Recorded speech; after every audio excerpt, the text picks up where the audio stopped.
Hi, I'm Keri White, real estate agent in beautiful Los Angeles, and today on Keri TV, we are talking about the shift in the market. So stay tuned.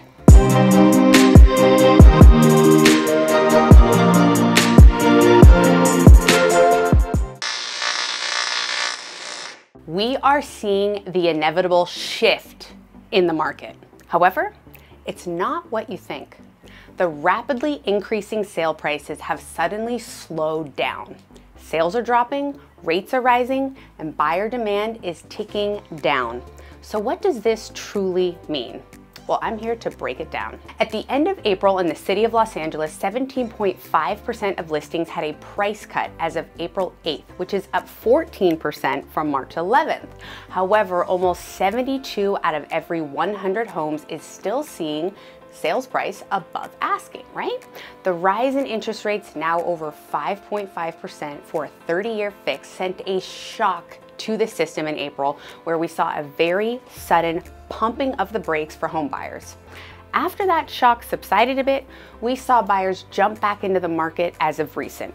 Mortgage applications to purchase a home rose 5% last week compared with the previous week. So we're seeing May, things start to pick up from the sudden of April. Many move-up buyers are still cautious about the market as they are preferring to rent versus sell when making that move-up purchase, even further halting the incoming supply we so desperately need, right?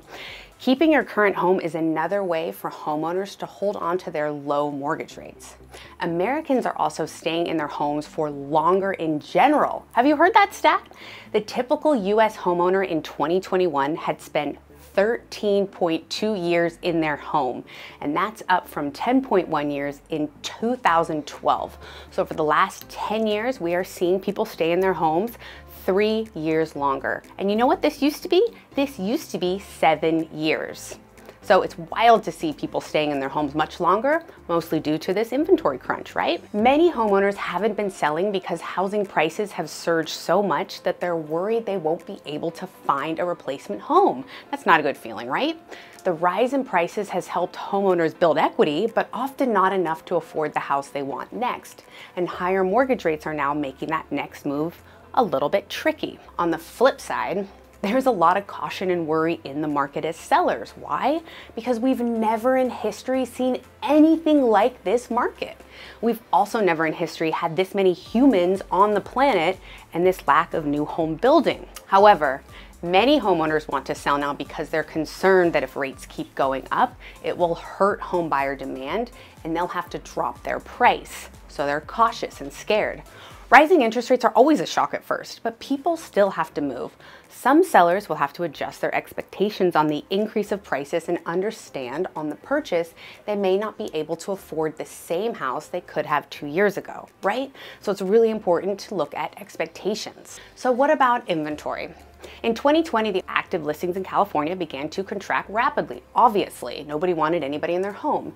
Every single week from then until February 12, 2022, the number of homes available for sale fell the same week from 1 year earlier for 49 consecutive weeks year to year. Isn't that insane? Last week though, active listings rose by 12.4% from the first week of May 2021, following a 12.5% increase from the week before. Woohoo! There are now more than 31,000 homes listed for sale across the state, which is the first time buyers have had this many options to choose from. Exciting news, right? 12% increases are an amazing thing. This is a great sign. Are we starting to see a return to normal?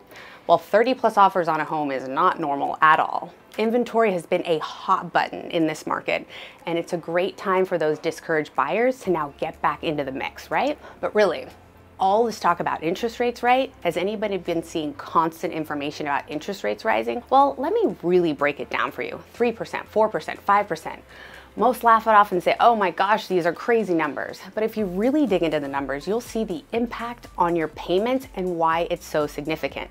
At the same time, these rates are still historically low. Does anyone remember when financing at 5, 6, 7% was completely the norm, even 8? We have been spoiled as a nation. The 30-year fixed mortgage APRs have increased by an average of 1.46 percentage points across all 50 states since January. In January, the average APR was 3.79%.